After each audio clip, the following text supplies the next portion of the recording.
Hello everyone! Welcome to another Let's Play. My name is Anna Mardal, and this is The Crown and the Flame, Book 2, Chapter 14. I've got a soda here, I've got a sleepy cat. We are ready to go. Chapter 14, Kenna's fleet clashes with Luther's in the Wolf's Mouth, and the fate of the 5 kingdoms hangs in the balance. So, no big. Let's go. What does that mean?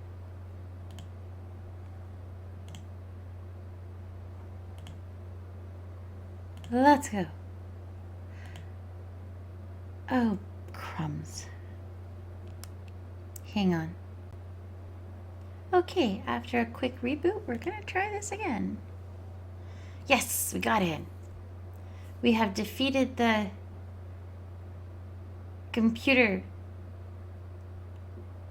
quibbles. Chapter 14, The Battle of the Bay. Now playing as Kenna.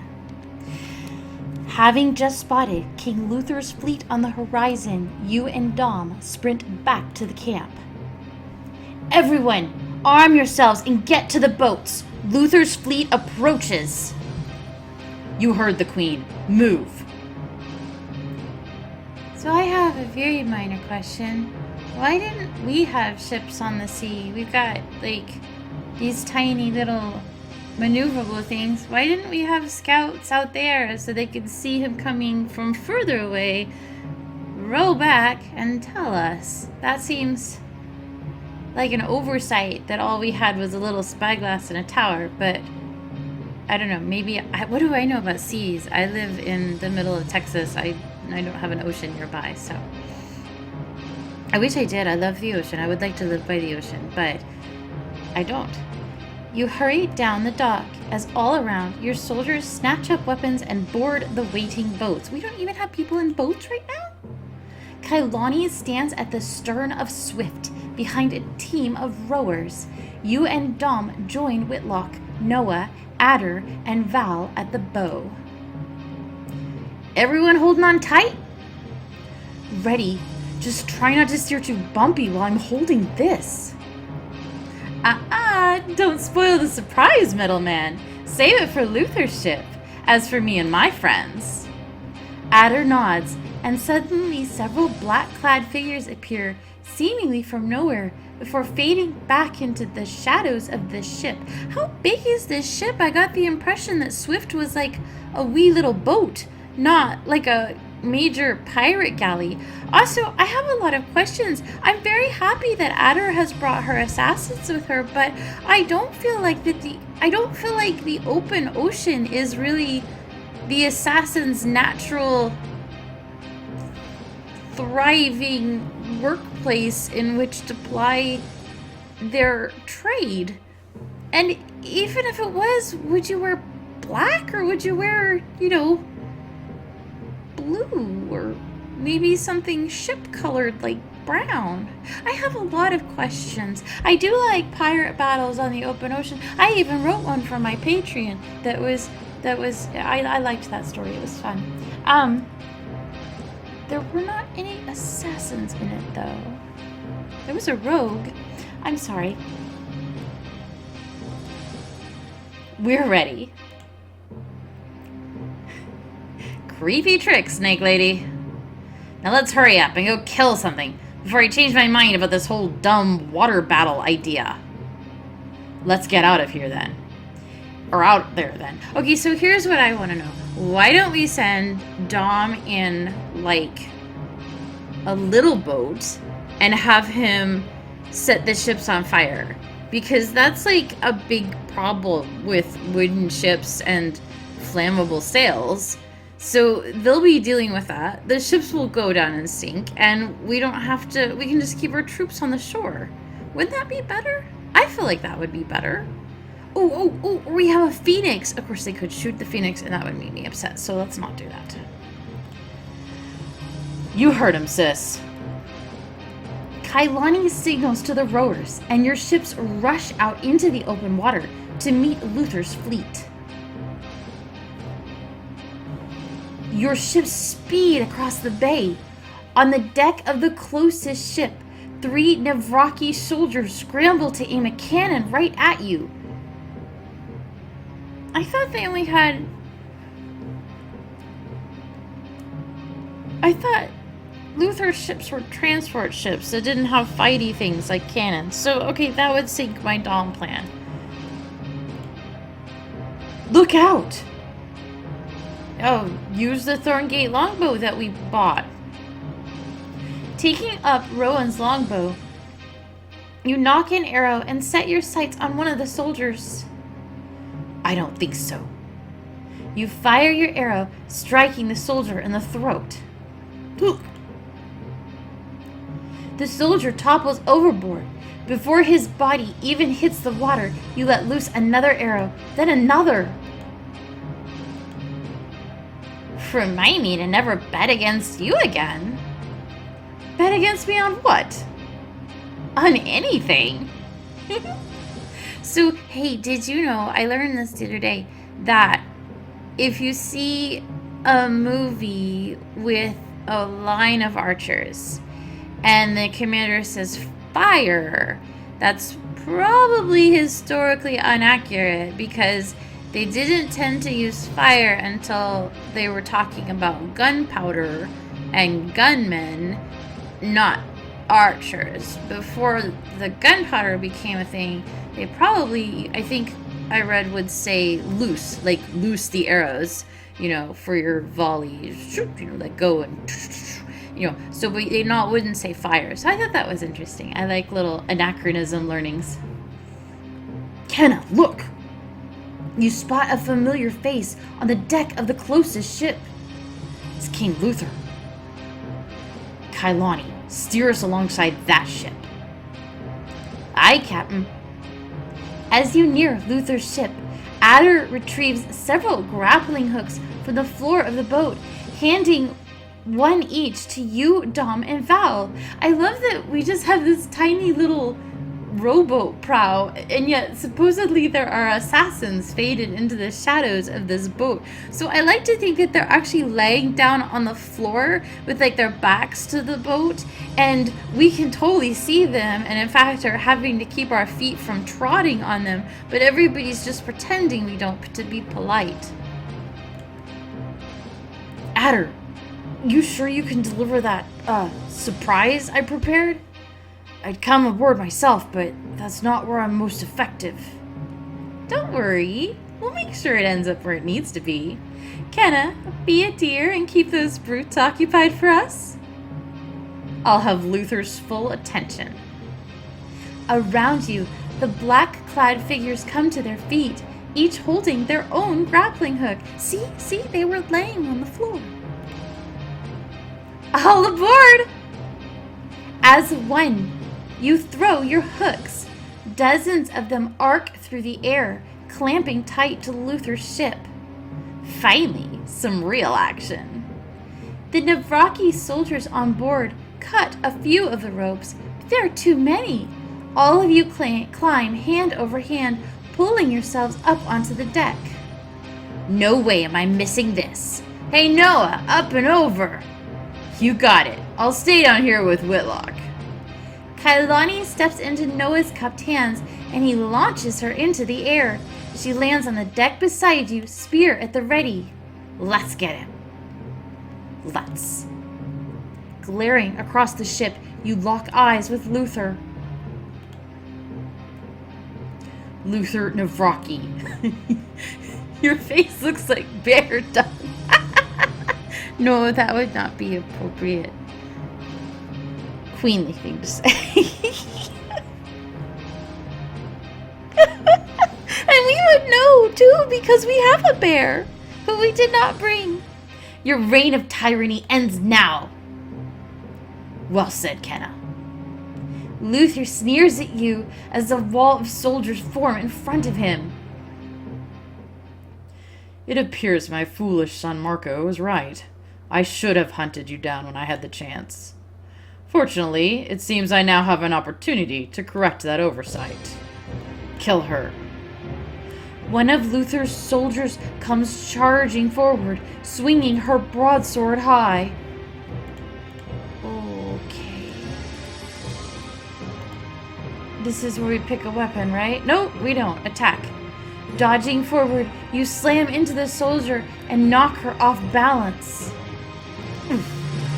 Before this soldier can recover, you stab with your sword under her breastplate.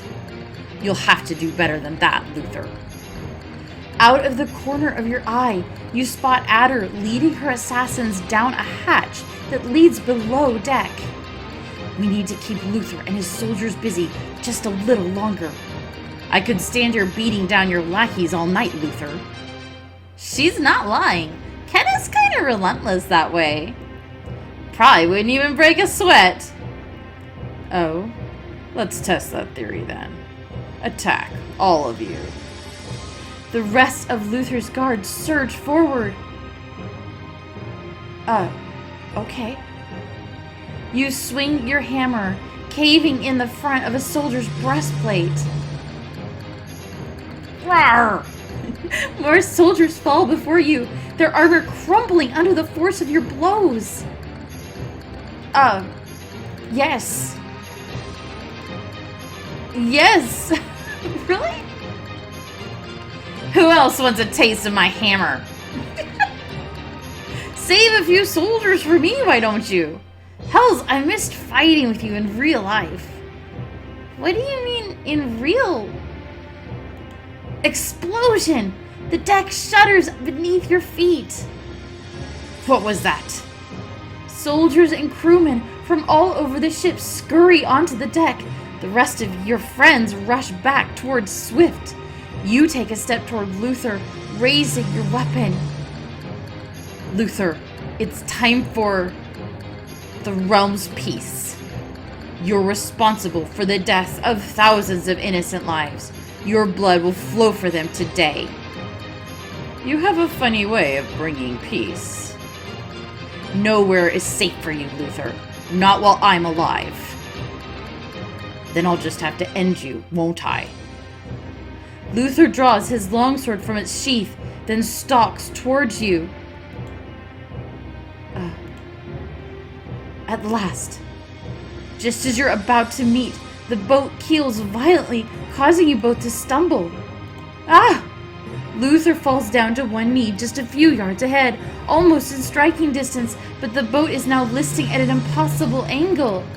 Sire, they've blown a hole in the hull. We must get you to safety. Kenna, leave him. We need to get back before we sink. No, I can't just let him go. You try to knock an arrow with your bow. If I can just get a shot. But the boat is too unstable. Luther glares at you. Don't worry, whelp. You'll have a chance to die and bring peace to the realm later. Luther abruptly turns from you, his soldiers rushing to help him onto a rescue boat. As the ship sinks even more, you know you can't follow. Ugh. Later, Kenna. You can kill him later, but only if you're alive to do it. Reluctantly, you turn back, scrambling to the edge of the tilting deck. Below you, Swift jostles every which way in the rough waters. Jump! You leap from the sinking ship, landing safely in the bow of Swift. Dom, Val, Kailani, and Adder land beside you. Well, I'd call that operation a success. One ship down, many more to. Swift rocks beneath you as a Navraki soldier jumps aboard. Before you can react, he grabs you by the throat. No! Get away from her. Any of you come near me, and this royal brat dies. You struggle feebly against the soldier's grip as your vision begins to grow blurry. Pulling blindly at the soldier's armor, you manage to slip the poisoned dagger between two of the metal plates. Ow, what did you... Oh. I see my blade's in good hands. The grip on your throat releases. The soldier sways, then topples out of the boat. Kenna, are you alright? Just... great. Should we fall back? Kenna might need medical attention. No, Not when Luther is so close. Get us back in the fight. Noah nods, steering around the burning, broken ship. As you pass around the ship, you see Val gesticulating wildly at the water. What are you doing here? It's not safe! Oh, Val? Who are you talking to? Val points to a tiny purple shape bobbing in the waves. I told you can't help me! What's a little blob like you going to do against... Val stops mid-sentence as nearby something huge explodes out of the water. Holy sh... Roar! Whoa! Fascinating. Roar! Roar! The Kraken's enormous tentacles wrap around one of the Navraki ships. Oh gods, what is that thing? Timbers crack and splinter as the Kraken drags the ship beneath the waves. No! That just happened. Bubbles, I take everything back. Your boats wind through the floating debris, dodging cannonballs from Luther's remaining ships. You meet up with the rest of your fleet. We need to sink more ships. Rowan, have your archers switch to flaming arrows. In a nearby boat, Rowan nods, and the Thorngate archers release a hail of fire arrows on the Navraki ships. Mind if I join the fun? Bolts of blue fire shoot from Dom's outstretched hands. The flames splash across a nearby ship, consuming the sails and rigging. Keep that up, and this battle is ours. I wouldn't count on that. Whitlock points up at the sky, where several dark shapes are emerging from the clouds. Hex! Dirigibles are notoriously flammable. Can't we just use Dom? The battle seems to slow around you as Hex's airships descend from the clouds. Black hells, that's just unnatural. I knew she had built flying ships, but I didn't know they'd be so terrifying. A mechanical whirring fills the air as fire-tipped cannons descend from each airship, locking into place. They're moving into attack formation. Hurry to the ballistas! You hurry to the front of the boat and load one of the ballistas, pointing it at the closest airship. We have limited ammunition. Should make every shot count. Got it. I'll aim at the... Gas! You pull the trigger, launching a spear-sized bolt at the airship's bulging gas canister. The bolt plunges straight through, tearing a hole in the heavy fabric. Yes! Great shot! A few more holes and they'll lose too much gas to stay aloft. Ballista bolts continue to fly as fire bolts start to rain down from the airships above. One of your nearby ships is obliterated. Oh! Ah! Another maelstrom of fireballs lands. This time one of Luther's own ships catches fire. Are they even aiming? They're hitting their own ships. Neither Luther nor Hex cares, so long as we take the worst of it. Slowly, a few of the airships begin to sag, drifting toward the ocean. Yes! Not so tough now, you overgrown balloons! Keep firing. We're not out of danger yet. As you pass one of Luther's ships, you catch sight of Helene taking on 6 Navraki soldiers single-handedly. Luther will have your head for this, traitor. Then take it, if you can. I love her so much. In a nearby boat, Severin laughs as he fires bolt after bolt from his ballista. Ha ha! Finally, a weapon worthy of my strength! I'm never using a puny crossbow again!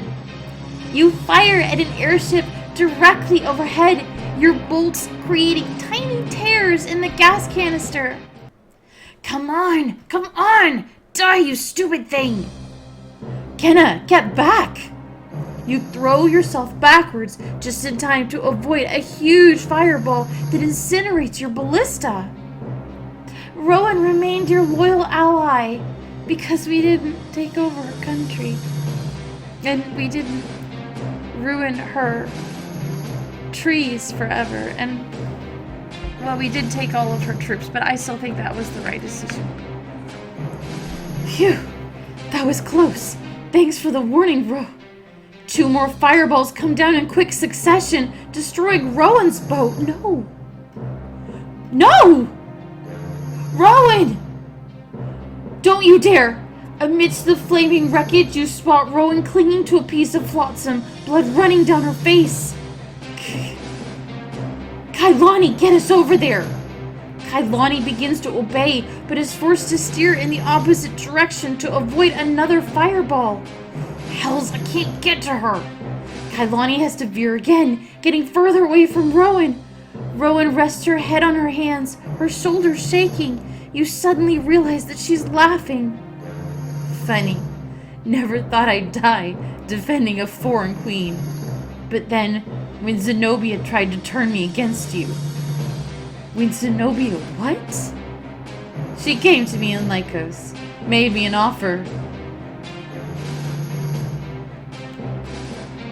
I will be so unhappy if she dies. I am going to rant for so long. We had better be able to save her.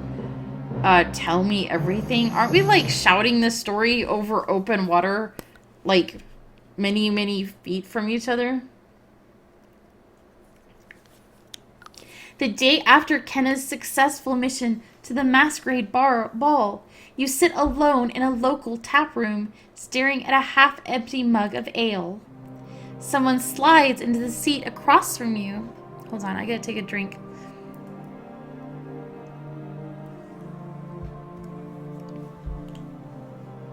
I wish to be alone. Drink your ale elsewhere. As if I would let that swill anywhere near my mouth.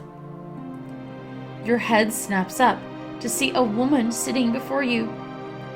She grins, pouring wine from an ornate pitcher into 2 bejeweled goblets. Now this is a proper drink. I'll not have my friends drinking that watered-down swamp muck. Friends, are we?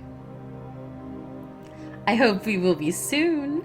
I'm Zenobia, Zenobian of Rocky, and you are obviously Rowan Thorn.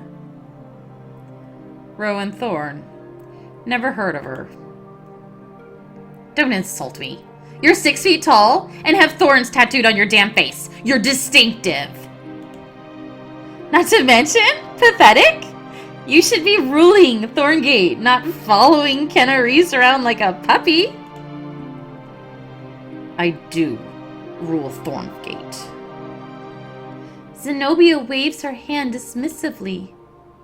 Please, you think Overlord Kenna will let you keep that title a second longer than she has to? Let me tell you what's going to happen. My father is going to return and win this battle, one way or another. Now, I like a good long battle with lots of carnage, but father prefers things to be more efficient. If you, say, found a way to sabotage Kenna's army, he'd be very grateful. He might even decide to leave your precious Thorngate alone. Zenobia sips delicately from her goblet. You're saying he'd let me rule Thorngate? On my own terms? If you betray Kenna, yes. So hurry up and decide. This place smells like horse urine and unwashed peasants. You stare down at your hands, thinking back on all the things Kenna has done. You're wrong about Kenna, and you're certainly wrong about me. Unlike your loathsome kin, Kenna rules with honor and compassion, strength and grace. If I die fighting alongside her, I'll do so gladly. You think so, do you? You pick up the wine goblet before you and pour its contents out on the table. I know. Turning your back on Zenobia, you walk out of the tavern. But why didn't you tell me Zenobia approached you? Never came up. Just wanted you to know before. Take care of my kingdom, Kenna. Take care of Thorngate. Rowan's eyes roll back in her head and she slips beneath the waves. Okay, thank God. I was not gonna be okay. She's like...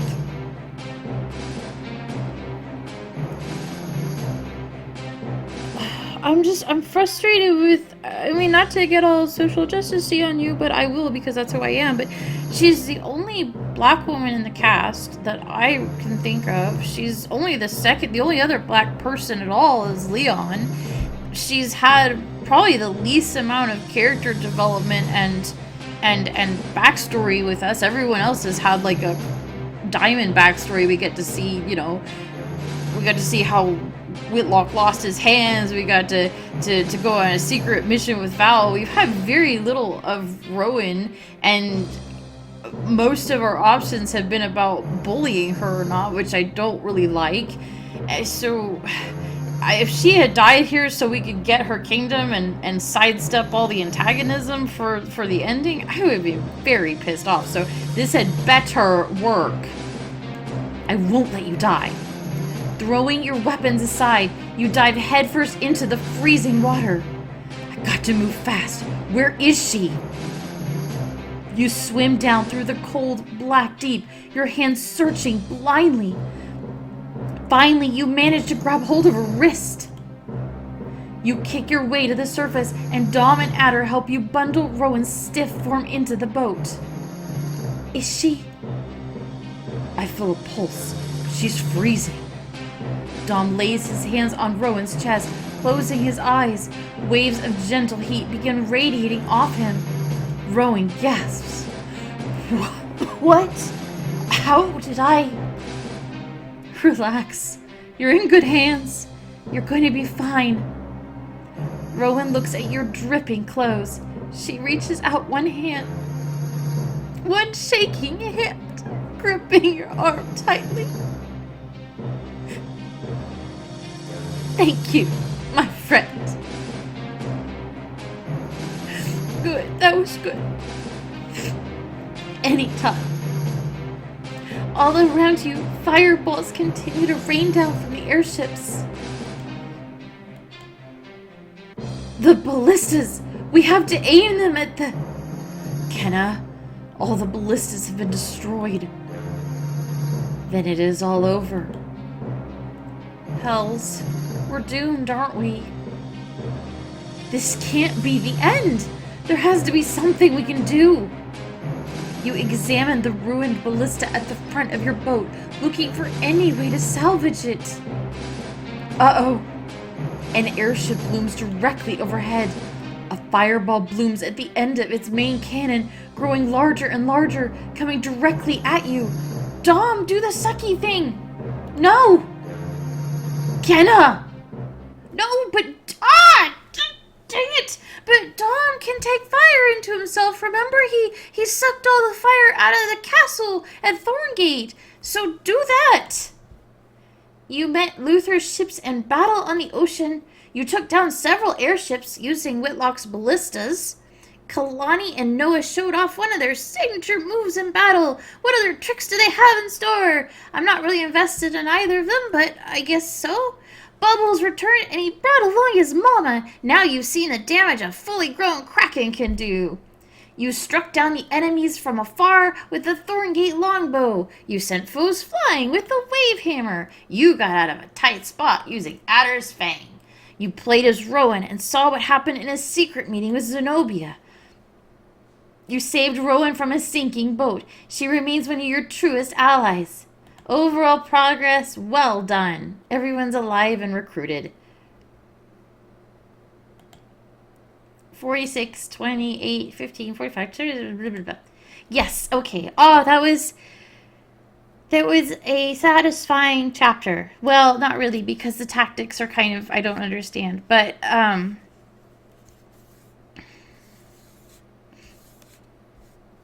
really impressed that Hex and Luther managed not only to invent dirigibles, but to churn out like half a dozen in no time, like days.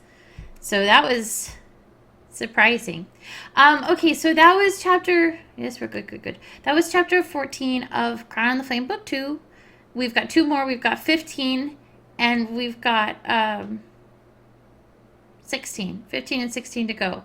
And then that will be all of book 2. Then there's a book 3. So hold on to your diamonds.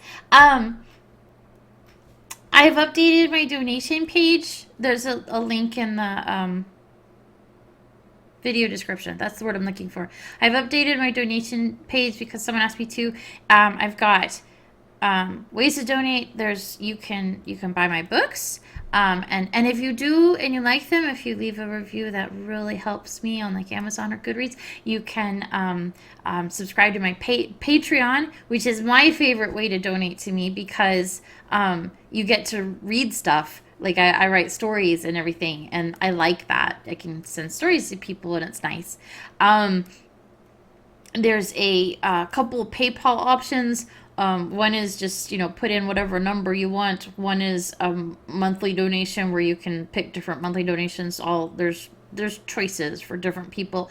And there's Ko-Fi on there now. If you're registered with Ko-Fi, that's the little buy me a coffee for $3 thing. I have an account there.